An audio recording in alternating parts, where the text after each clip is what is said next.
Welcome everybody for this first in Belgium speaker training.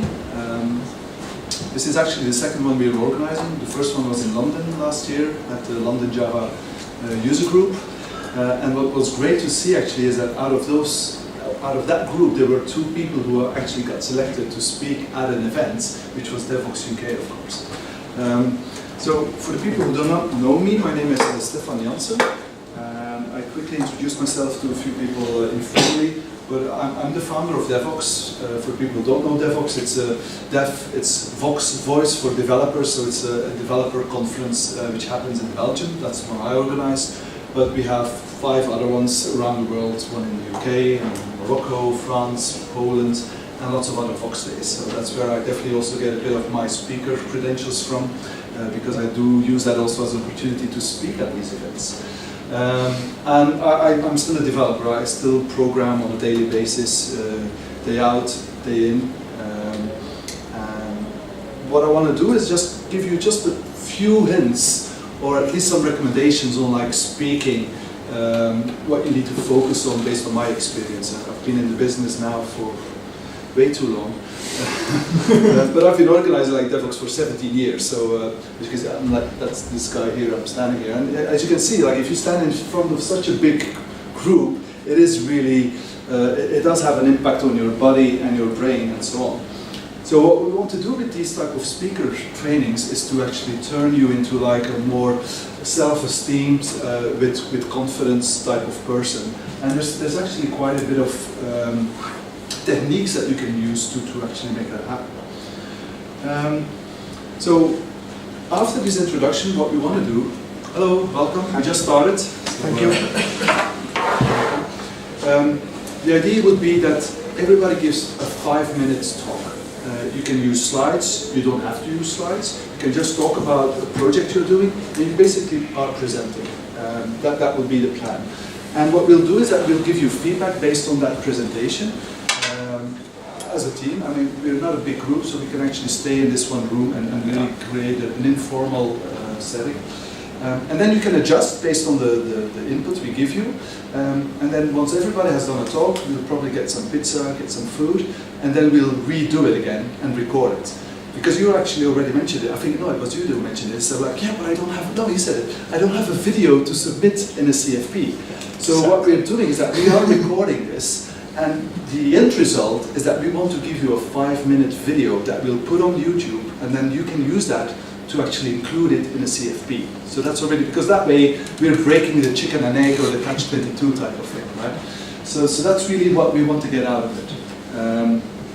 So if you want to provide us with your email address, feel free to do so at the list there at the reception we desk. will need your email address to then point you to where the video is located. We will put it on the Devoxx YouTube channel. That one has like 60,000 followers, but we will not make it public. So it will be unlisted, right? So that way you control really what happens with it. But at least you can even download it or tell us, hey, remove it, I've now got a copy, whatever, right? But we will not definitely abuse it, especially now that we are in the GDPR mode as well. Definitely need to respect that. So, but yeah, if you look at this picture here, if you stand in front of this room, it's like bloody hell, right? You really go like slick, and you know that there's like 900 in this room, but like in Belgium, we have 4 overflow rooms. So there's basically 3,000 people watching at you. All of them, like in my head, all of them are much smarter than me. So you go like bloody hell, there's a lot of room for a misstep. Or like last week at Devoxx Poland, you had this room, which is even more tempting. This is like one room for 2,500 people. And if you stand there, I can tell you, you get either goosebumps or you're doing other things which you shouldn't do. Or I probably should mention. So the point I want to make is that being nervous is normal. Even if it's for a small team or a small group or for a big audience. I mean, my biggest audience was in San Francisco for Java 1, was 17,000 people. There's like a stage manager there, yeah, you ready? And so on. And then they put you on stage, all the lights in your face go like, it is a rush, right? But you always remain nervous. I mean, one of my rock star speakers who I look up to is Venkat. Venkat, he speaks like on a daily basis, he travels the world, and well, I saw him last week, but I see him more than my mother, right? So I told Vinka, are you still nervous when you speak? And he speaks like daily, right? He goes from city to city. He said, yeah, I mean, I have to be nervous because if I'm not nervous, that means I'm not sharp. You need that type of chemical reaction in your body to actually be sharp and to be ready for a talk. So being nervous is absolutely normal. Right? There are, of course, techniques like I have a tendency to speak faster if I'm getting nervous, as you've probably already now mentioned. I want to say a lot as well, but it's sometimes better to introduce pauses in the talk. Also your hand movements. I like to use my hands because that also shows you're passionate about it. You can't just stand there like on one spot, but people do, right? Or start talking very, very fast or very, very slow. So you need to find the right balance, and also the breathing really helps. Sometimes I go, okay, just relax, breathe in, and then start talking, and be a bit more, start talking slower, etc. I normally, when I create my slides, I calculate 2 minutes per slide. So if I have a 1 hour talk, I normally will have around 30 to 35 slides. And so that works out well. But you need to also look at your own rhythm, how you actually present, etc. But sometimes that is really a good reference. So being nervous is normal, but I think the most important slide from the whole deck here is this one. It is, you prepare your slide deck, prepare your material, you practice, and then you prepare it again and you practice. Practice, prepare, practice, prepare, practice, prepare. I know, like this slide deck, it's the first time I'm giving this slide deck, but if you've given a talk like 5 to 10 times, you refactor it constantly as well. You constantly adjust it. You don't take one slide deck and you repeat that slide deck over multiple conferences. Don't do that. You will always refactor, I call it refactoring. You will refactor your slide deck, and it's an organic thing. It will live. It has a life, and it also depends on the reactions of people and so on, right? But practicing is really crucial. And you can start very stupid. You can practice in front of a mirror. Really just in front of a mirror, or just take a GoPro and you record yourself. And then you listen and you look at yourself. And it's very awkward to look at yourself. You go like, it feels strange. But then all of a sudden you see like, damn, I'm constantly saying between words. And you never thought about that. But just because you record it, and just show it to your partner, if you have a wife or a girlfriend, you show it to your partner, and they're often the most critical champions. And they go like, man, you're always in with your hand in your pocket. Don't do that, right? Or you have your T-shirt or whatever. Listen to them, right? That's really important. The next step, I would say, is like brown bag meetings. So brown bags is where you do a talk during lunch with your colleagues. And your colleagues, these are people you know, you trust, and so on. So it's more like a safe garden. And that's a very good way to do like the next step. And then the next step is doing a meetup, a local user group. Don't immediately do a Devoxx. Like, if we do a CFP, we actually ask if you have speaker qualifications. If you have no speaker qualifications, you will not get a conference slot. Because that's basically like throwing you in front of the lions, and it will just harm you more than do good. However, there are a few other opportunities which I'll come back to later on. Can we ask a question? Yeah, go for it. Go. I was wondering, when you say, when I look at the CFPs, I want like speaker qualifications. Do you really look like, oh, this topic, has he spoken about this topic on meetups, or is it more general, like, he's a speaker, he's given sessions before, this is maybe a newer session, but I'm sure that the speaker won't come to me before he's tried? No, the first thing we do is like, do you really have just spoken at conferences?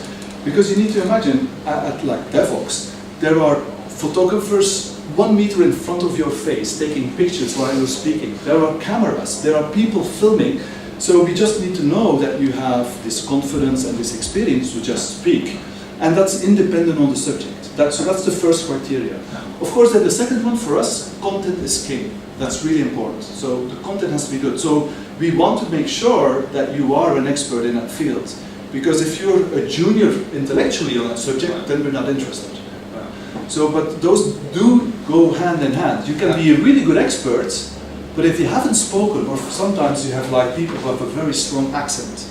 So we're going to look at that person up on video, and his talk is almost encrypted because the accent is way too difficult to understand. But even if he's an expert, we will not select that person Because we will know that all the attendees will just downvote him, he or she will get bashed on Twitter, and it's brutal, right? Especially with Twitter. So we will also want to protect the speakers. Yeah? Another, well, not too important, but it is important to know your audience. If you're an F# or a C# developer, well, then don't go to a Java developer conference, right? It's just going to collide. That's one thing. But the other one is like dress code as well. Like we've had people at Devoxx, they all come dressed up with a tie and a suit, which is fine, but it's a mismatch with the audience which is there. All of a sudden the developers say, oh no, that's a marketing guy. Now of course these marketing people now know and they come up with a t-shirt as well, right? But that's already good. You need to blend in. And so that's one thing just from a dress code point of view, but knowing who's going to be attending, if it's developers or it's only Agile or Scrum Masters or whatever, it is important to know the context. What I like is introduce humor and tell stories. A great way to actually start a talk, again, I only created this slide deck yesterday, so I was like, could I add something? Adding humor really is a great icebreaker in your talk. And it's often a good thing to start with an icebreaker. That all actually relaxes the audience, people will laugh, then you get reaction, and it also puts you a bit more at ease. So that's definitely a good strategy to do. The problem is some people are not stand-up comedians, so you don't have to be a stand-up comedian. It can just be one slide with a funny image, and that's fine, right? You don't have to be telling jokes every 5 minutes either. Right? But another approach, like Venkat does, is he tells stories. He tells stories about his experience at conferences, and that's, I think, also a very nice way to do a presentation. Listen to feedback and adapt to it. For example, not only will people come to you, they will tweet about your talk, they might tweet negatively. Listen to it, adjust your style, adjust your slide deck, or whatever they actually do come up with. For Belgium, Devoxx Belgium, we have a CFP where people can rate your session, but also give you feedback. And that feedback is immediately published to your CFP account. Look at that, it's very, very valuable. And it's the same like I organize the conference, I ask people, I don't ask them, did you like it? The first question I ask them is that, what can we improve? And you should have that same mentality for a presentation. Don't try to get like karma points or what is it, or ego points. No, ask them like, what can I improve from my session? What do you think I should improve? Right? That's very, very valuable, and work on that. A more practical one is backups. And backups in a very broad level. Backups of your slide deck, for example. I can tell you a story where 2 years ago I worked 2 weeks on a slide deck for the opening keynote at Devoxx Belgium. I had it only on my computer, and they stole my computer at the morning breakfast in the hotel. I was crying almost like a baby, because I had no backup. Luckily, the guys in the hotel saw 2 ladies going out with my backpack, and they actually grabbed the backpack. They returned it, and then they gave it back to me. I was like, oh, bloody hell. Because I would have been like 40 minutes, I would have like just stand there and like, well, so make a backup of your slide deck. The one I use is like, even for today, I just put it on Google Slides, it's free. You just upload your PowerPoint or Keynote or whatever you use, and at least you have a cloud backup. That's one thing, right? Or just a memory stick, for example. But then the memory stick might be in your same backpack, and they steal your backpack and your memory stick, so put it in the cloud somewhere. That's one thing. Another one, backup, is also a backup on, like, for example, your demos. If you have a demo and it goes terribly wrong, maybe have the code backed up on GitHub, so you can have like multiple levels where you can just pull it out of GitHub and just continue from that part. So that's definitely something you see a lot of experienced speakers do. If you're a bit more tech savvy, you could also just video record your demo. Hello, welcome. You can just record your demo and have a video as a backup, right?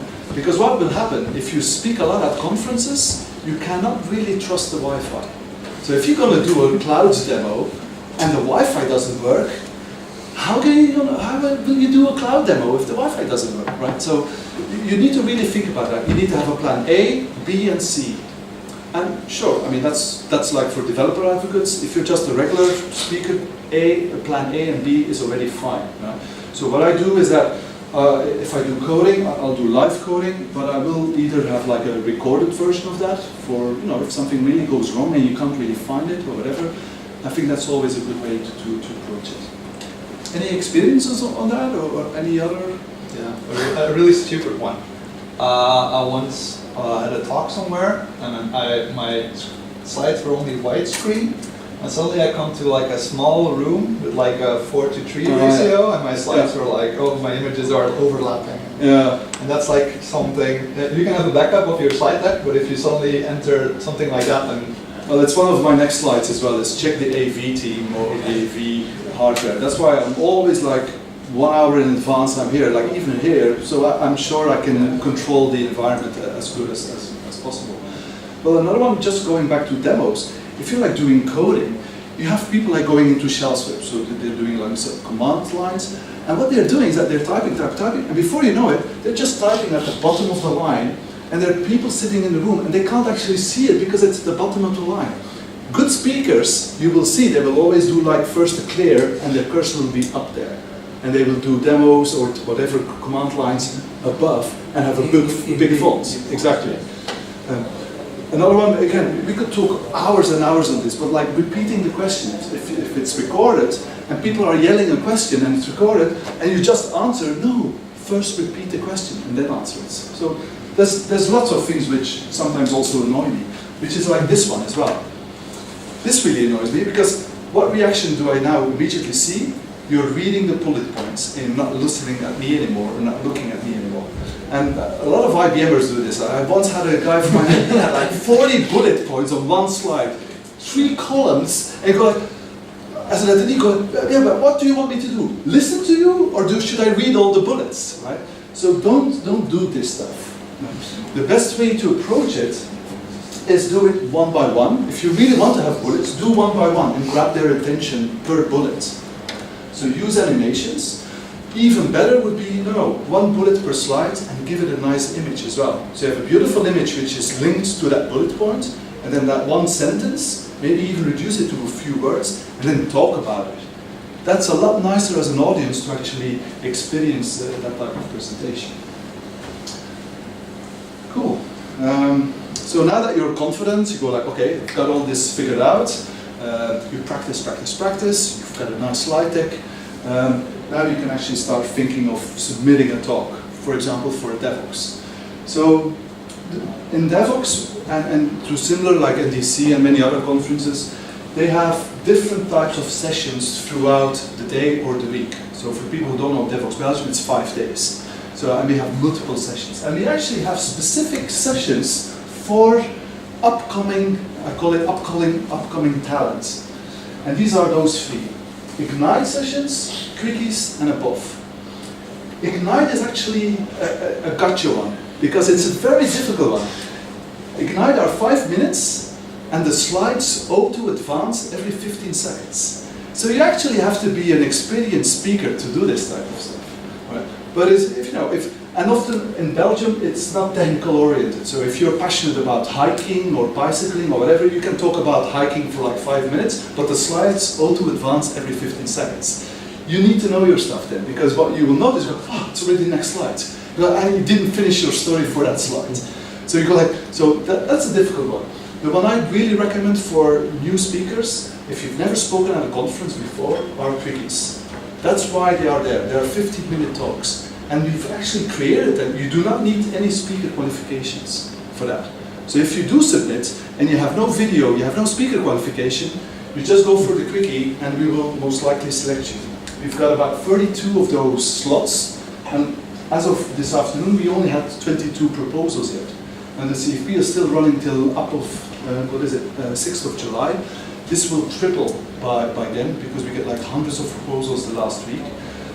But this is a great place to start as a novice speaker. One, it's only 15 minutes, so that means like if you do the 2-minute math, it's like 6, 7, 8 slides, right? It's recorded, which is great.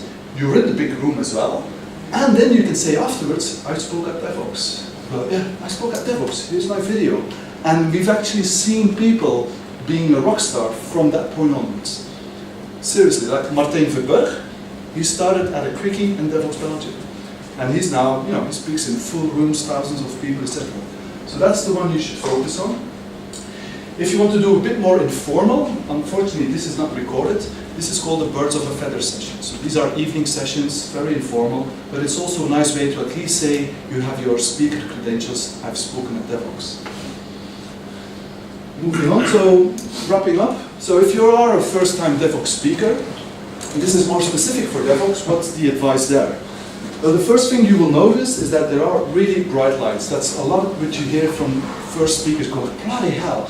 This is like the cinema complex, you see these lights, you hardly see people in the room. You're like, wow, this is like, you know, it is like a rock star, you know, you're gonna like be performing, and it does have an impact on you, so you just need to be aware of that.